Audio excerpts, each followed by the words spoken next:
bertemu lagi dengan Devi dari portfoliokita.com. Kali ini kita akan berbicara mengenai solusi keuangan keluarga Anda. Jadi, saya akan menjelaskan beberapa solusi yang saya rangkum. Tapi apapun keputusan Anda bisa berdasarkan dari saran saya, atau mungkin Anda bisa mencari-cari referensi dari buku atau radio atau media massa yang lainnya. Oke, yang pertama yang perlu Anda rencanakan untuk keuangan keluarga Anda, yaitu yang pertama harus adanya asuransi jiwa bagi kepala keluarga. Jadi Anda untuk membuat perencanaan keuangan keluarga yang baik, itu Anda harus mempunyai proteksi dari kepala keluarga. Kepala keluarga dalam hal ini bisa jadi suami atau istri yang menjadi tulang punggung dari income keluarga Anda. Nah, sekarang kalau Anda harus membeli asuransi jiwa bagi keluarga atau bagi kepala keluarga Anda, itu berarti Anda harus memilih asuransi yang sifatnya tradisional. Nah, di edisi sebelumnya Anda bisa lihat bahwa asuransi jiwa tradisional itu bisa terbagi menjadi 3 jenis. Tapi di sini yang saya sarankan hanya 2 yang patut kita perhatikan. Jadi untuk dijadikan proteksi dari penghasilan Anda, itu yang pertama asuransi jiwa term life, kemudian yang kedua asuransi jiwa whole life. Nah, jadi begitu Anda melihat karakteristik dari asuransi jiwa term life dan asuransi jiwa whole life, maka Anda harus membuat perhitungan yang sesuai dengan kebutuhan Anda. Apakah Anda butuh asuransi jiwa term life dengan uang pertanggungan yang besar, atau Anda hanya mampu membeli asuransi jiwa whole life dengan uang pertanggungan sedang dan preminya juga agak lebih mahal daripada asuransi jiwa term life. Nah, untuk Anda melihat karakteristik dari kedua produk itu, Anda bisa lihat di edisi yang mengenai jenis asuransi jiwa ya. Tapi kita di sini saya hanya kasih acuan bahwa kalau Anda ingin mencari atau meneliti survei apa yang terbaik bagi keluarga Anda harus tanya kepada agennya, kira-kira saya kalau di asuransi jiwa term life dapat uang pertanggungan berapa Mbak dengan budget saya seperti ini, atau kalau saya beli asuransi jiwa whole life saya dapat budget berapa, dapat uang pertanggungan berapa. Jadi mungkin Anda samakan dengan budgetnya. Saya hanya bisa mampu sekitar 6 juta per tahun untuk asuransi jiwa. Kemudian di term life saya dapat uang pertanggungan berapa, dan di whole life dapat uang pertanggungan berapa. Atau di samping acuannya adalah budget tahunan Anda juga bisa membuat acuan uang pertanggungan dari asuransi itu sendiri. Jadi Anda tahu sebetulnya Anda butuhnya uang pertanggungan 2 miliar. Nah, uang pertanggungan 2 miliar kalau di term life ternyata dengan umur Anda hanya 5 juta per tahun. Tapi kalau dengan asuransi asuransi whole life dengan uang pertanggungan 2 miliar, dengan umur Anda sekarang harus menggunakan premi 3 kali lipat dari term life tadi, jadi harus 15 juta. Nah, itu kan Anda bisa lihat, oh ternyata saya butuhnya 2 miliar sebagai uang pertanggungan, tapi kalau di term life seperti ini, preminya dan karakteristiknya uangnya hilang. Dan kalau di whole life dengan 2 miliar ini, premi saya menjadi 15 juta, tapi uangnya masih ada, bisa diambil di beberapa tahun ke depan. Nah, seperti itu. Jadi Anda harus survei terlebih dahulu sebelum menentukan asuransi apa yang bisa Anda ambil. Tapi intinya asuransi jiwa tradisional ya, bukan asuransi unit link. Nah, sekarang solusi yang kedua. Kalau tadi kita sudah bicarakan tentang asuransi jiwa bagi kepala keluarga, Nah, yang sekarang Anda harus pikirkan dong asuransi kesehatan, karena resiko berikutnya yang akan Anda tanggung adalah biaya rumah sakit yang timbul mendadak karena Anda terkena penyakit sesuatu. Kita sih berpikir mungkin saya bisa kok sehat-sehat saja selama beberapa tahun ke depan karena saya menjaga kesehatan. Tapi siapa yang tahu kalau Anda terkena virus dan Anda harus masuk ke rumah sakit karena penyakit demam berdarah atau mungkin penyakit tipes yang penyakit-penyakit ringan lainnya, itu berarti Anda harus mengeluarkan sebagian dari budget bulanan Anda membayar rumah sakit kan, atau bahkan membobol tabungan Anda gitu.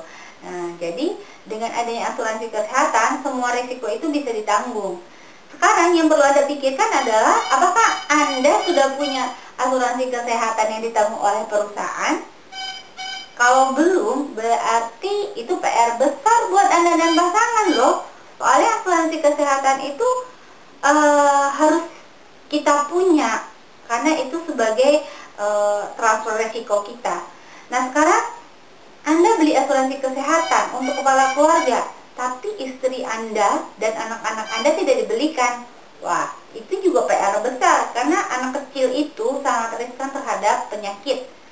Jadi, kita perlu memberikan mereka asuransi kesehatan. Nah, sekarang asuransi kesehatan yang ada di perusahaan yang saya wakili itu jenisnya rider, jadi tambahan. Jadi kalau Anda mau beli asuransi kesehatan, itu dia harus ditambahkan ke asuransi jiwa yang utama. Nah, oke, nanti kita bahas mengenai karakteristik produk dari Manulife Finansial di video yang lain ya.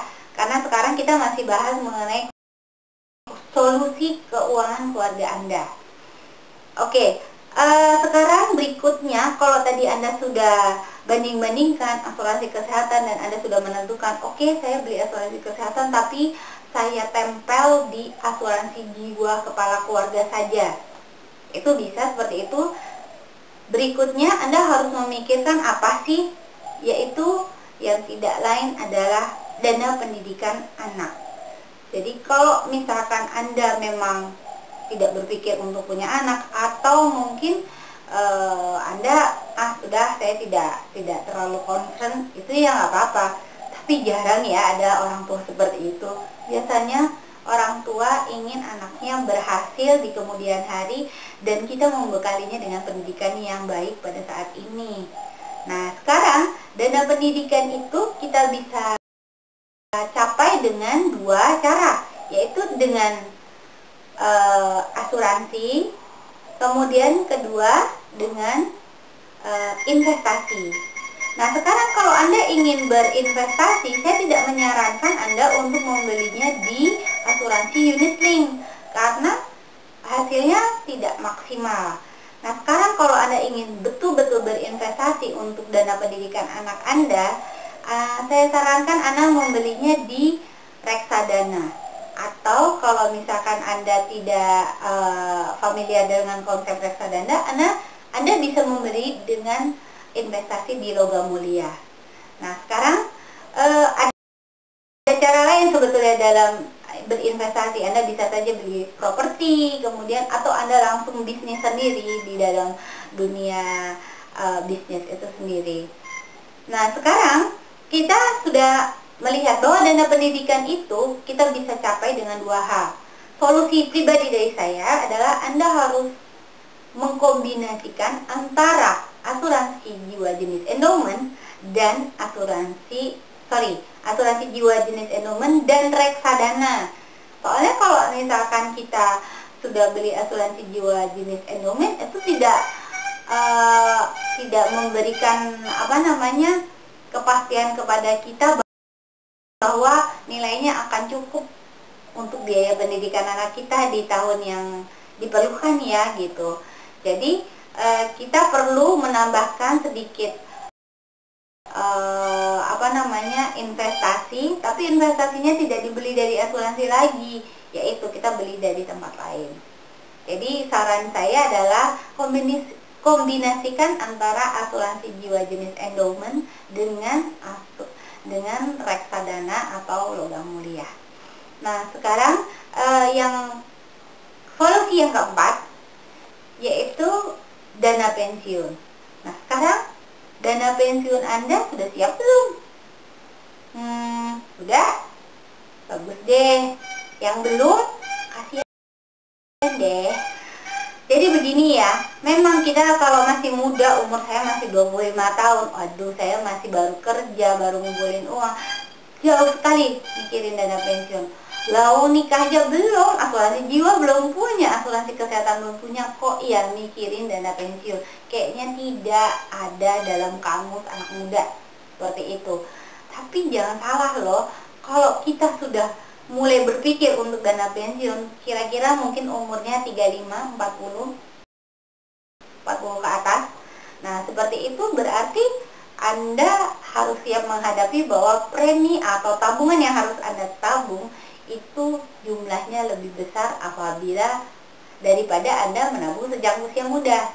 Jadi mungkin kalau Anda mulai menabung menyisihkan dari sekarang, Anda hanya menabung sekitar 500.000 per bulan di reksadana. Tapi kalau Anda sudah umur 35, 500.000 per bulan tidak cukup untuk asuransi dana pensiun Anda atau reksadana dana pensiun Anda gitu. Nah, sekarang di Manulife itu ada program endowment untuk dana pensiun. Itu namanya Golden Protector dan nanti kita bahas di video yang berikutnya.